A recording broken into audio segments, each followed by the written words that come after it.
कलाम जो मल्लाह के बेटे थे, इस देश में मिसाइल नहीं थी। अगर आज इस देश में इंटर कंटिनेंटल बैलिस्टिक मिसाइल है, उसका कोई निर्माता, उसका कोई फादर है, तो वो एपीजे अब्दुल कलाम है। गरीब घर का एक मछुआरे का बेटा जमीन से उठ करके कलाम तक पहुंच गया, और एक कभी कभी गाँव का किसी बिहार का रहने वाला है, शायद हरियाणा नहीं मालूम, सूरबंदी अभी खेल की बात हो रही, उसे बनाने में 8 साल की उम्र से दौड़ की।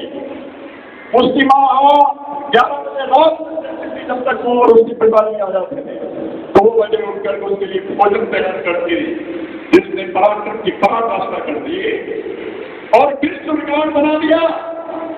14 साल की उम्र में उसने आईपीएल में 35 गेंदों में सबक छोड़ दिया। मित्रों, सिंह खोदा से पाएगा, गहरे पानी पाए, जो भी संकल्प कर लेगा वो सपने देखेगा, और उस सपनों को पूरा करने के लिए अपने पराक्रम की पराकाष्ठा कर लेगा, निश्चित रूप से उसके सपने पूरे होंगे। यही मित्रों कहने के लिए मैं बात हुआ था। मेरा विश्वास है जो बच्चे हैं यहाँ पर, निश्चित रूप से उन्हें इंकरेजमेंट मिलेगा।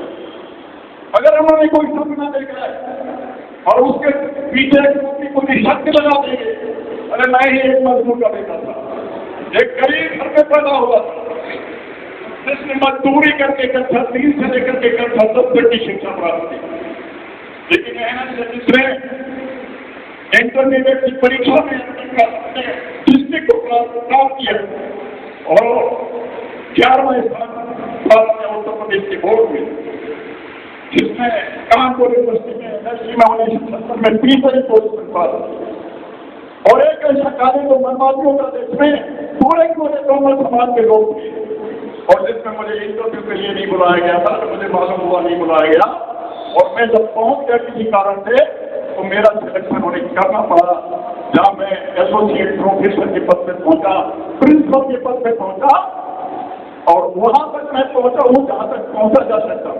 मैंने कभी सपना ही नहीं देखा था मुझे IAS IPS करना है, और उस जमाने में अगर मैंने कोशिश की होती तो मैं किसी भी पद पे पहुंचा। मैं तो अगर कोई सपना देखता है और उसको परसू करता है, अपने पराक्रम की पराकाष्ठा करता है, दुनिया की कोई बाधा नहीं बनेगी, गरीबी कोई मतलब नहीं है। गरीबी के पैदा हुए हैं आजादी के वैश्य, मजदूरी की है, सोगेलिया उसी छात्र पढ़ाई की है। आज भारत के सबसे बड़े दलित वर्ग के मिलियनेयर, और वो सारी सुख सुविधा छोड़कर, उन सारी सुख सुविधा को एक किनारे रख करके यहाँ आते हैं और हमारे साथ जमीन में लेते, इसलिए नहीं कि उन्हें कोई उपलब्धि प्राप्त करनी है, इसलिए भारत के दलित शोषित वंचित समाज के लोग, पिछड़े समाज के लोग ये कैसे आगे बढ़ेंगे, ये दलित समाज, और जिसके बीच आप सबको शायद मेरी बात को सुनकर के हमारे बच्चे जो हैं, जो हमारा भविष्य है, इससे कुछ आगे सीख पाए।